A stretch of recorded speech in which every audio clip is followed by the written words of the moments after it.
Gotta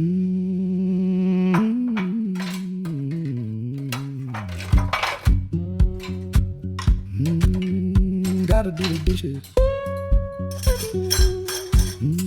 Gotta do the dishes.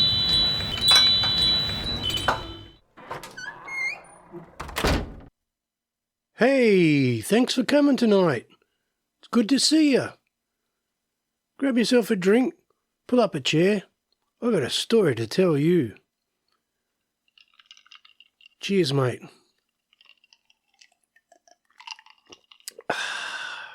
Here we go. Welcome to Tom's Kitchen After Hours. Season 2, Heartless High, Bit 10, Kneecapped by Franklin's.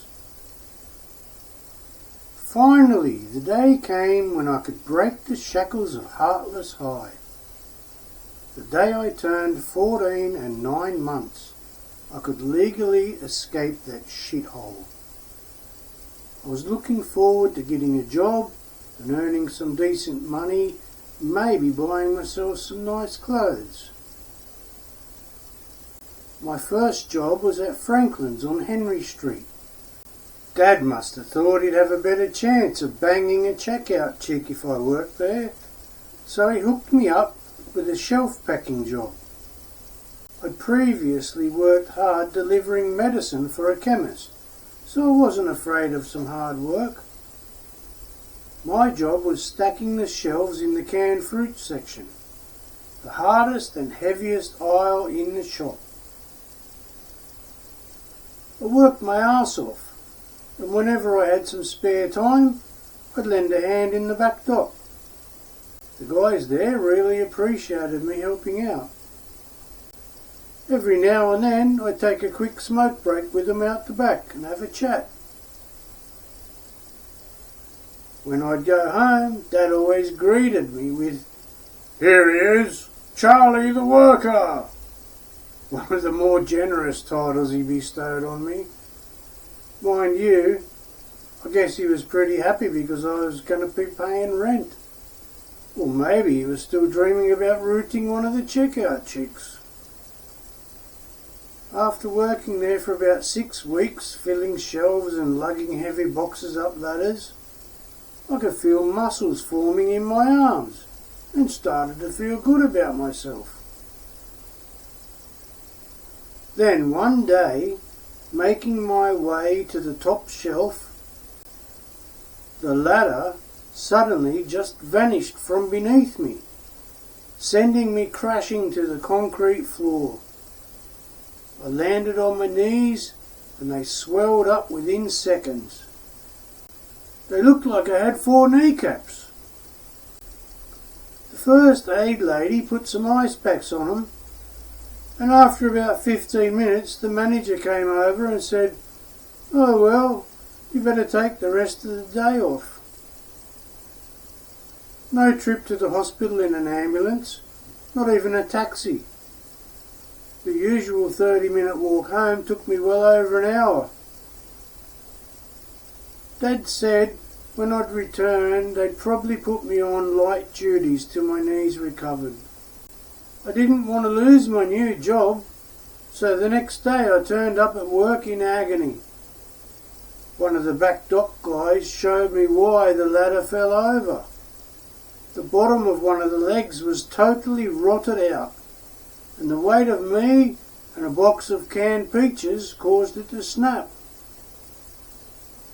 Instead of putting me on light duties, they changed me to trolley collection in the huge car park behind the shop. Because I could hardly walk, I was way too slow, and after a few days they fired me.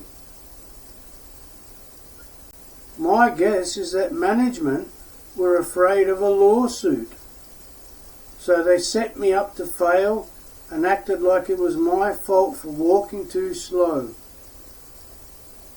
The back dock guys looked genuinely sad to see me go, and they all chipped in and bought me a nice lighter as a farewell gift. When my knees were feeling better, I joined Woolworths in Penrith Plaza as a drive-through parcel pickup boy. It was okay at first, but as the day progressed, I guess the checkout chicks thought it would be a great laugh to put the frozen goods in the bottom of the paper bags and watch the parcel pickup boy lift the bags into the car boots, waiting for the bottoms to give way and all the groceries falling out all over the road. This happened again and again, and those bitches had a ball watching me apologising to the angry customers. My job title should have been grocery pickup boy.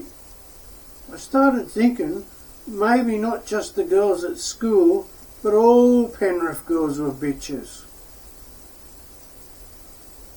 Didn't go back on the second day, and the cunts still owe me a day's pay.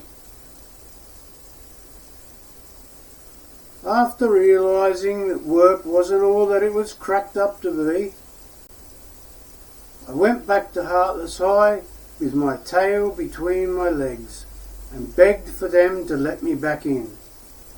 The principal looked shocked at first. Then the thought of me begging for a second chance must have amused him.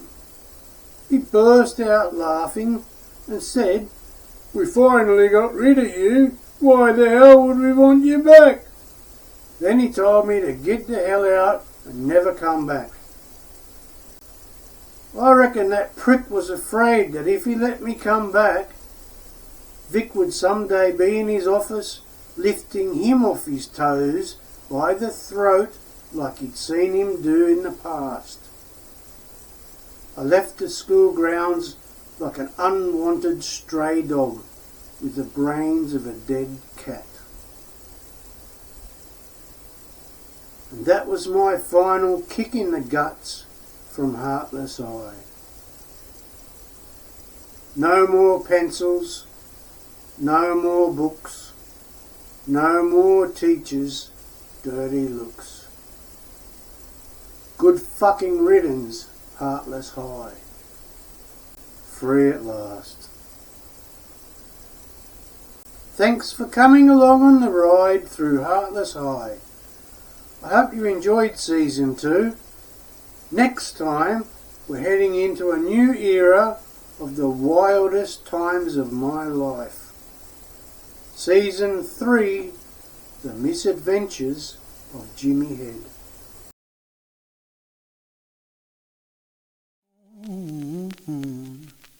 And I ain't coming back.